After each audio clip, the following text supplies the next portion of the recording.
The enclosure smelled like pine trees that had never existed. I noticed that first, before the glass walls, before the alien sky humming purple beyond the ceiling panels, before any of it fully registered. The pine scent was synthetic, close, but not quite right, like someone had studied 10,000 descriptions of a forest and built one from memory without ever standing in one.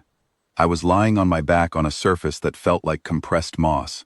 My last clear memory was the Patagonian ridge at sunset, wind cutting through my jacket, my GPS blinking low battery.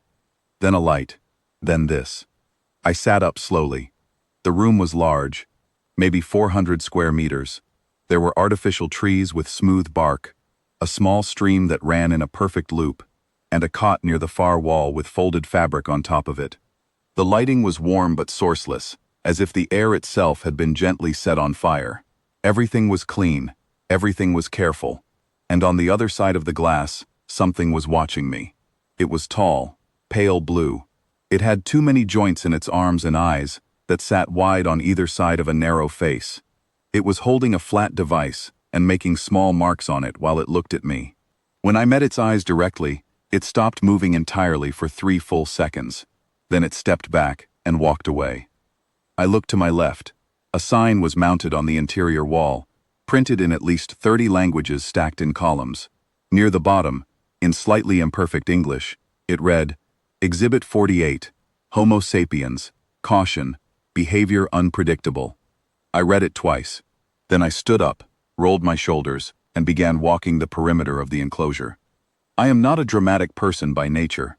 My name is Camila Reyes. I am 34 years old. I have spent 15 years teaching wilderness survival in the Andes, and before that, I studied behavioral ecology for 6 years at a university where the heating never worked properly. I have been charged by a puma, buried in a snow shelf, and bitten by something in the dark that a local guide later said we were lucky not to have seen. I know what panic feels like, and I know what it costs, so I did not panic. Instead, I walked. I pressed my fingers lightly against the walls as I moved.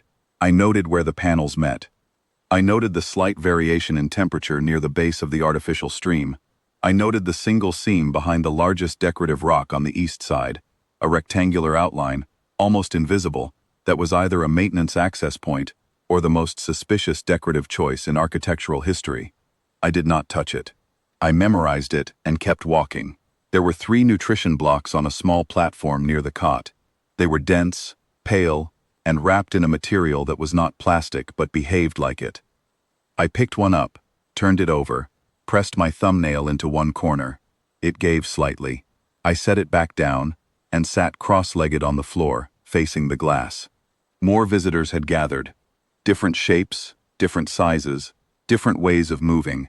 Some pressed close to the glass, some held back. One small creature, low to the ground, covered in what looked like overlapping copper scales, made a sound I could not hear, but that seemed to make the others around it shift uncomfortably. I watched them watch me. There was a partition wall to my right, and beyond it, separated by perhaps 3 meters of neutral space and another glass barrier, was another enclosure. The creature inside it was low-slung and dense, built like a wolverine but larger, with a blunt head and small dark eyes. It was pacing. It had probably been pacing for a long time. The floor near its path was worn smooth. When it noticed me looking, it stopped. It held my gaze for a moment. Then it moved to the far corner of its enclosure and sat down with its back to me. I had been told once, by an old tracker in No-Ken, that when a predator turns its back on you, it is not ignoring you, it is thinking. I understood the feeling. The days passed in a rhythm I built myself. I woke at intervals, never sleeping long enough to fall fully unconscious, staying in that shallow layer of rest where sound still registers. I exercised methodically, not out of anxiety, but because a body that stops moving stops being reliable. I disassembled the nutrition blocks carefully to study their composition, tasting small amounts, learning what was in them. They were nutritionally complete. Whoever had prepared them had done significant research. That told me something. I also began listening. The staff spoke to each other through the walls sometimes. I could not understand the words, but I catalogued the sounds, the rhythm of their speech, the way certain tones repeated in certain contexts. When the blue-armed being I had seen on the first day walked past, I noticed it always made a specific three-syllable sound to the others. I assumed it was either a name or a title. On the fourth day, it came inside. The door opened from a section of wall I had not identified as a door, which told me I had missed at least one seam. I noted that and filed it away. The being entered carrying its flat device and a smaller instrument I did not recognize. It moved with practiced confidence. The confidence of someone who has done a routine task many times and expects it to remain routine. I was sitting on the floor near the stream when it entered. I did not stand. I did not move toward it. I simply turned my head and looked directly at it. It stopped. I have read about prey instincts and predator recognition. I know that in many species, sustained direct eye contact from something larger or unknown triggers an automatic physical response. A freezing, a flooding of stress signals. I was not performing a threat display. I was simply looking at it the way I look at anything I am trying to understand. But the effect was immediate. Every joint in its body locked. The device lowered slightly in its grip. Its wide eyes held mine and did not blink. We stayed like that for perhaps 10 seconds. Then I said, quietly and clearly, "I would like to speak to whoever is in charge." The translator device on the wall made a crackling sound. The being stared at me for another long moment. Then it walked backward to the door, keeping its eyes on me the whole time, and left. The door sealed behind it. I turned back to the stream and watched the water complete its loop. I was not brought before anyone. No response came. After 3 days of nothing, I decided to change my approach. I began using the nutrition block wrappers. The material held markings well enough. I wrote slowly and deliberately on the enclosure walls. First, a sequence of prime numbers, which is the closest thing mathematics has to a universal calling card. Then a rough map of the visible facility layout as I understood it, constructed from sightlines through the glass and reflections in the panels. Then a simplified version of the periodic table, or as much of it as I could reproduce from memory. My handwriting was neat. I had been a teaching assistant for 2 years and had spent many hours writing on boards that were too small. The visitors noticed immediately. Within a day, my enclosure was the most populated viewing area in the facility. Beings stood in clusters pointing at the writing on the walls. Some made rapid sounds to each other. Some held up devices. One pressed its entire flat hand against the glass directly over the number sequence and held it there for a long time, as if it were trying to feel the temperature of the idea. I let them look. Then, on the morning of the 8th day, I did the thing that apparently caused an administrative review. I looked directly at the security camera mounted in the upper corner of the enclosure, the small dark lens I had identified on day 1, and I waved. Not a frantic wave, not a desperate wave. A calm, deliberate wave, the kind you give to someone across a courtyard when you want them to know you see them. Then I smiled. I was told later, much later, that this was the first time in 300 years of the facility's operation that any exhibit animal had acknowledged the monitoring equipment. 12 days after my arrival, I was brought before a board. The room was large and circular, with tiered seating occupied by beings I had not seen before, older, stiller, watching with a quality of attention that felt like being weighed. At the center was a raised platform, and I was guided to it by 2 staff members who walked close without touching me. The being I had come to think of, as the curator, stood to one side. It was watching me with an expression I had learned to read as something close to anxious. A voice came from a speaker embedded in the platform, producing sounds, and then, a half-second later, English equivalents in a flat, synthesized tone. "You have requested communication," it said. "I requested to speak to whoever is in charge," I said. "I appreciate that this appears to be the answer." A pause. Some sounds exchanged in the tiered seating. "You are calm," the voice said. "I am focused," I replied. "They're related, but not the same thing." Another pause. Longer. I looked around the room slowly, making eye contact with as many of the board members as I could. Some held my gaze. Most did not. "I have 3 requests," I said, "not demands. I want to be clear about that, because how I say this matters, and I am choosing my words carefully." I waited to confirm the translation was keeping up.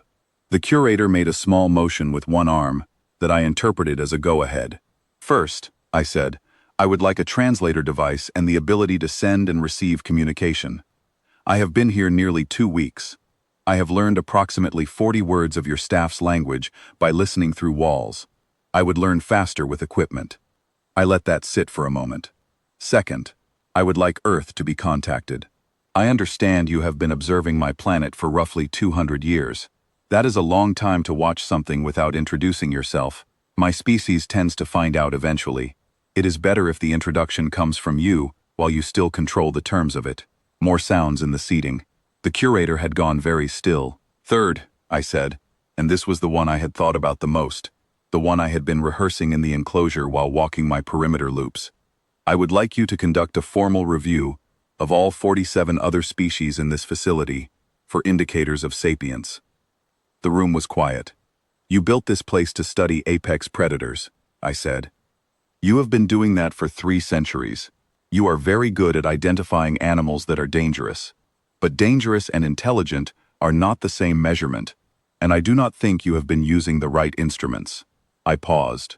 The creature in the enclosure next to mine, the one that looks like a wolverine, it stopped pacing when I arrived. It started tapping rhythms on the partition wall 6 days ago.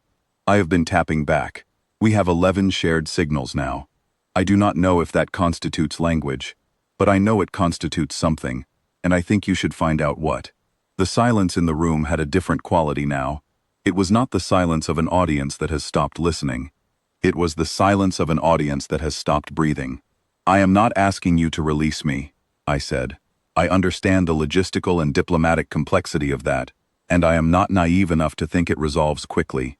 I am asking you to look more carefully at what you have here, before something in one of those enclosures asks less calmly than I did. I folded my hands and waited. The board conferred for a long time. I stood on the platform and stayed quiet and let them. In the end, they approved all 3 requests. Not immediately, not without conditions, not without a great deal of administrative language that the synthesized translator relayed in a flat and slightly absurd tone. But they approved them.